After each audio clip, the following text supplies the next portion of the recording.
Assalamualaikum warahmatullahi wabarakatuh. Hai hai hai, jumpa lagi kita di mata kuliah bimbingan dan konseling. Setelah liburan lebaran yang cukup panjang, hari ini kita akan lanjut ke materi selanjutnya yaitu bimbingan belajar di SD. Yuk kita simak. Bimbingan belajar di SD. Nah, proses belajar sebenarnya bisa berjalan tanpa proses bimbingan. Tapi dengan adanya bimbingan, proses belajar memiliki kemungkinan lebih kecil untuk berhasil. Jadi, bimbingan belajar wajib diberikan bagi semua siswa. Karena siswa pada dasarnya itu memerlukan bimbingan, baik yang siswa yang cerdas atau di atas rata-rata ataupun siswa yang mengalami kesulitan. Oleh karena itu, guru harus memberikan bimbingan untuk siswa secara merata. Jadi tidak boleh pilih kasih. Usaha untuk mencapai sebuah tingkah laku yang diharapkan dalam ranah kognitif, afektif, atau psikomotor. Itulah yang disebut dengan belajar. Prakteknya, proses pendidikan dan belajar siswa selalu mengalami permasalahan. Contohnya, siswa berbohong, terlambat, membolos, mencuri, disiplinnya rendah, motivasi belajarnya rendah, nilainya jelek, kemudian keterampilannya terbatas. Nah, itu adalah permasalahan-permasalahan yang terdapat dalam belajar. Padahal sebenarnya belajar itu memang punya tujuan. Tujuannya apa? Nah, kalian pasti sudah mengetahui bahwa setiap kegiatan pembelajaran itu ada tujuan pembelajaran yang diturunkan dari KI dan KD. Nah, ini ada beberapa penyebab kegagalan belajar siswa. Yang pertama, siswa tidak punya tujuan belajar yang jelas. Jadi dia itu belajarnya tanpa punya tujuan. Apakah saya ingin misalnya menguasai materi ini, saya ingin lulus dengan nilai sekian, saya ingin bisa misalnya membaca puisi dengan baik, saya ingin lulus dengan kemampuan berhitung yang baik dan sebagainya. Itu siswa tidak punya. Kemudian siswa tidak dapat berkonsentrasi dalam belajar. Ya, karena belajar itu butuh konsentrasi. Jadi kalau mereka tidak berkonsentrasi, otomatis penerimaan atau pemahaman mereka akan terganggu. Selanjutnya ada tidak memiliki kesungguhan dalam belajar. Jadi mereka memang tidak bersungguh-sungguh, asal-asalan saja belajarnya. Makanya mereka itu belajarnya tidak bisa mencapai kesuksesan. Ada juga tidak menghargai ilmu dan sumber ilmu, jadi meremehkan.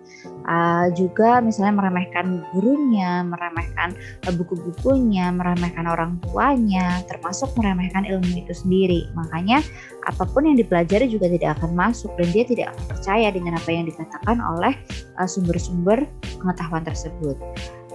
Kurang mengenali diri sendiri, jadi siswa kurang paham sebenarnya cara belajar dia itu apa. Apakah cara belajar audio, visual, atau kinestetik. Jadi dia belajarnya juga bahasa Jawanya tuh berambiang. Berambiang itu seperti tidak fokus terhadap sesuatu cara. Nah, kalau kita adalah orang yang audio, maka kita harus misalnya memperhatikan guru di kelas, penjelasannya, atau diskusi dengan teman. Kalau misalnya kita orang visual, berarti kita dengan membaca. Kalau kinestetik misalnya membuat mind map dan sebagainya. Kemudian kurang memahami penyebab kegagalan diri. Nah, sudah gagal tidak tahu pula kenapa dia gagal. Itu akan tambah gagal lagi nantinya. Dan yang terakhir, bersikap yang tidak pantas terhadap orang tua dan guru. Percaya atau tidak, sikap-sikap tidak sopan terhadap orang tua dan guru itu akan mempengaruhi keberhasilan kita dalam belajar ataupun karir ke depannya. Makanya itulah kenapa kita harus bersikap sopan terhadap orang tua dan guru kita agar dalam belajarnya pun kita juga lancar dan juga kita bisa meraih cita-cita sesuai yang diinginkan. Nah, masalah belajar itu adalah segala kondisi yang menyebabkan siswa tidak dapat belajar secara optimal sehingga berdampak pada pencapaian prestasi belajar. Permasalahan belajar pada banyak kasus bukan karena tingkat intelijensi yang rendah, tapi karena sikap dan kedisiplinan siswa. Iya, betul. Jadi orang-orang yang intelijensinya tinggi pun itu biasanya punya sikap dan kedisiplinan yang bermasalah. Makanya itu mempengaruhi kesuksesan belajarnya juga. Faktor munculnya permasalahan belajar, yang pertama tidak ada motivasi untuk belajar karena memang dia tidak punya motivasi, terus dia tidak mau karena tidak ada alasan juga dia mau belajar. Tadi tidak berkonsentrasi, proses belajarnya rendah, dan juga tidak dapat mengatur waktu keseharian. Kalau sudah main gadget itu susah dikontrol. Kemudian kalau sudah main sama teman, malas pulang mengerjakan PR. Nah, itu adalah contoh-contoh munculnya permasalahan belajar. Ciri-ciri siswa yang mengalami kesulitan belajar. Siswa gagal menguasai tingkat penguasaan materi minimal. Jadi materi minimalnya itu mereka tidak paham. Efeknya, siswa tidak dapat mencapai KKM, kriteria keterbatasan minimal. Kemudian siswa tidak dapat mencapai tugas perkembangan. Misalnya tugas perkembangan kelas 1 adalah membaca dan menulis kalimat. Misalnya, nah kalau siswa mengalami kesulitan belajar, maka tugas perkembangan itu mereka tidak bisa mencapainya. Siswa tidak dapat menyesuaikan di lingkungan sosial belajar dan sering tertinggal dalam tingkat penguasaan materi ajar. Jadi dia sulit beradaptasi dengan materinya, dengan teman-temannya, dan juga terlambat dalam, misalnya siswa-siswa yang lain itu sudah mencapai misalnya matematika perkalian. Ada satu siswa yang ketika kesulitan belajar maka dia terlambat menguasai itu. Dia misalnya masih baru sampai penguasaan pengurangan, misalnya begitu. Usaha siswa dalam belajar tidak mendapat penghargaan yang cukup sehingga mulai tidak termotivasi dalam belajar. Nah, guru biasanya perlu memberikan reward, baik itu berupa pujian, tepuk tangan, bintang, itu perlu. Kenapa? Karena siswa butuh dihargai juga usahanya. Dan reward itu bukan berarti untuk orang-orang yang nilainya bagus, tapi untuk anak-anak yang menunjukkan progres. Jadi jangan sampai mereka merasa tidak diperhatikan cuma karena mereka bukan yang terbaik. Ada beberapa faktor yang mempengaruhi belajar. Yang pertama dari internal dan yang kedua dari eksternal. Kalau internal itu ada kesabaran, ketertarikan, natural curiosity, rasa penasaran, kemudian self confidence, rasa percaya diri, self disiplin, disiplin diri, serta intelijensi. Sedangkan kalau eksternal itu adalah tempat belajarnya, sarana prasarana, suasana belajar, waktu belajar, pergaulan dan teman belajar, serta bahan dan materi ajar. Jadi kalau memang ada salah satu, salah dua, salah tiga dan seterusnya yang memang tidak mendukung, ya berarti kesuksesan belajarnya juga akan terpengaruh. Nah, ada layanan bimbingan belajar. Bimbingan dan konseling belajar berupaya memfasilitasi siswa dalam mencapai tujuan belajar dan untuk mengatasi kesulitan belajar siswa. Secara umum merupakan proses pendampingan terhadap siswa dalam perencanaan, pelaksanaan, monitoring, dan evaluasi serta perbaikan proses belajarnya. Nah, diharapkan layanan ini bisa membuat siswa sadar pentingnya belajar. Jadi ketika mereka itu sudah tahu permasalahannya apa, guru bisa membantu bagaimana merencanakan belajar yang efektif. Jadi siswa itu bisa tahu pentingnya belajar itu apa sih, sehingga muncul motivasi dalam diri. Dan yang terakhir adalah menunjukkan perilaku disiplin dalam belajar, kesungguhan belajar, motivasi yang tinggi, serta rasa ingin tahu yang tinggi. Nah, aspek layanan bimbingan belajar. Yang pertama adalah keterampilan belajar. Siswa akan menerima pengetahuan, sikap, dan kebiasaan belajar baru yang akan berkontribusi dalam pembelajaran efektif. Jadi kalau tidak hanya dalam materi ajar, tapi dalam keterampilan belajar pun itu siswa harus istilahnya ada effort untuk memperbaiki. Kemudian keberhasilan sekolah. Siswa akan menyelesaikan sekolah dengan persiapan yang baik sehingga bisa memilih pendidikan lanjutan yang lebih baik pula. Kemudian ada belajar dan kesuksesan hidup. Siswa memahami keterkaitan antara belajar dan dunia kerja. Ketiganya ini akan mempengaruhi bagaimana keberlangsungan belajar siswa di tingkat-tingkat yang lebih tinggi. Orientasi layanan BK belajar. Siswa punya kesadaran akan potensi dan kelemahan dalam dirinya. Jadi siswa itu tahulah kelemahan dan kekurangannya apa. Kemudian menyikapi kondisi dirinya dengan lebih positif, bukan dengan marah-marah, bukan dengan rasa kecewa, tapi lebih dengan motivasi dan keinginan untuk memperbaiki diri. Membangun kebiasaan belajar yang baik, rajin membaca, aktif dalam pembelajaran, dan tidak mengumpulkan atau menyepelekan salah satu mapel saja. Jadi memang tujuannya adalah mereka itu karena sudah punya kesadaran diri, maka kebiasaan kesehariannya juga akan membaik. Mereka sudah mulai mau membaca, mulai mau belajar, mengerjakan PR, dan juga menganggap bahwa mapel itu semuanya penting. Bukan cuma menganggap bahwa 1-2 mapel saja yang perlu dia pelajari. Punya motivasi belajar tinggi, pantang menyerah, tidak putus asa, dan punya cita-cita. Nah, ini siswa itu memang istilahnya mentalnya dibentuk untuk tidak mudah putus asa, tidak mudah down cuman gara-gara misalnya satu nilai jelek seperti itu. Jadi kalau memang sudah punya cita-cita, ya bisa akan bersemangat untuk meraih cita-cita itu. Belajar mengembangkan keterampilan belajar yang efektif. Jadi tadi keterampilan belajar itu penting karena kalau kita terampil dalam belajar, kita tahu kekuatan kita, tadi audiovisual atau kinestetik. Nah, itu kita akan efektif belajarnya.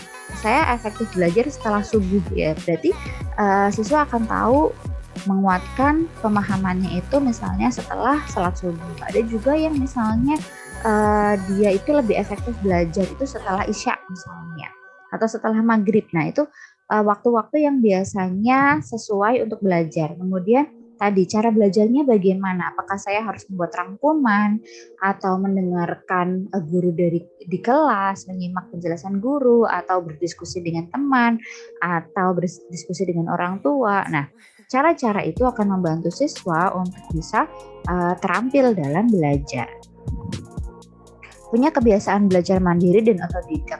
Jadi tanpa harus disuruh, tanpa harus ada pendamping, siswa itu diharapkan mau belajar sendiri dan bisa belajar dari buku, bisa belajar dari video, dan sebagainya.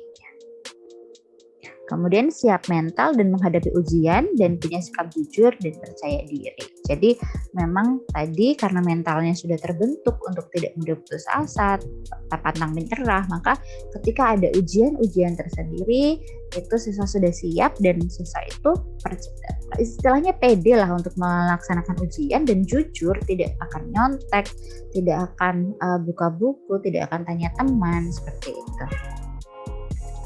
Nah, ada teknik BK belajar di SD. Yang pertama adalah bimbingan kelompok, yaitu bisa antara 5-15 orang, 15-20 orang, atau 20-35 orang.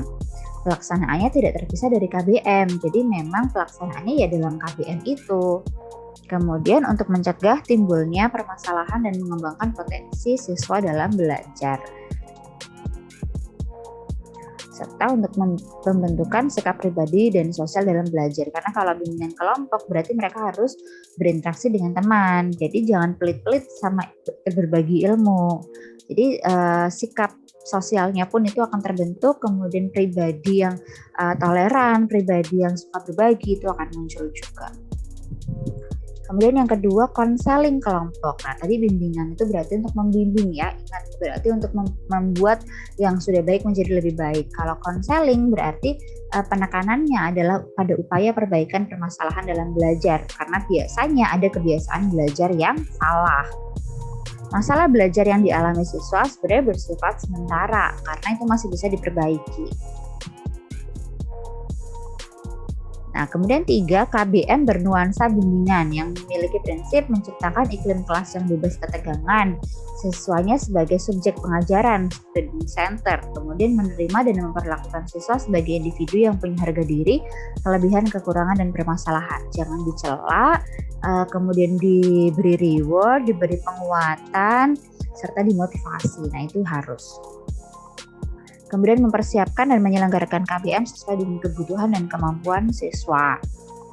Jadi memang kebutuhannya bagaimana, kemampuan siswanya seperti apa, jangan dipaksakan.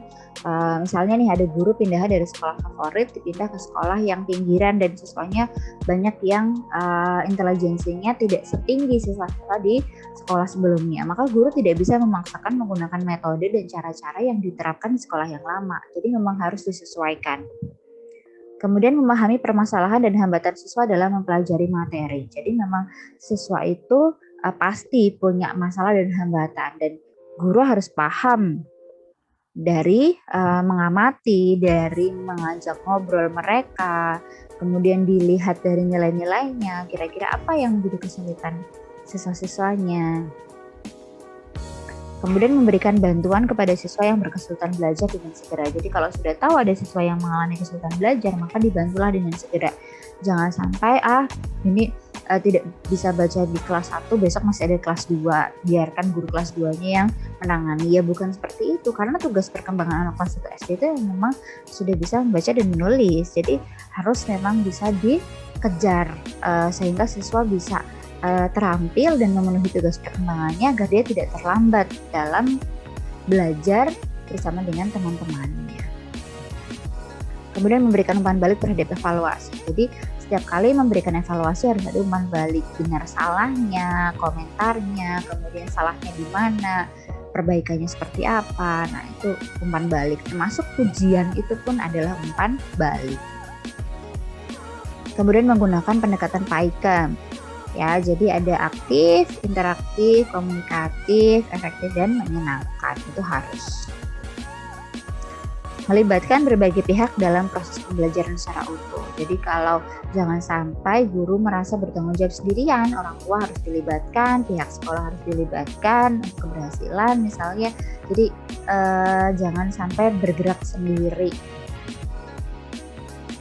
Oke, sampai di situ dulu untuk materi bimbingan belajar di SD. Kita akan lanjut minggu depan untuk bimbingan pribadi dan sosial sebagai kelanjutan materi hari ini. Terima kasih sudah menyimak, semoga bermanfaat. Wassalamualaikum warahmatullahi wabarakatuh.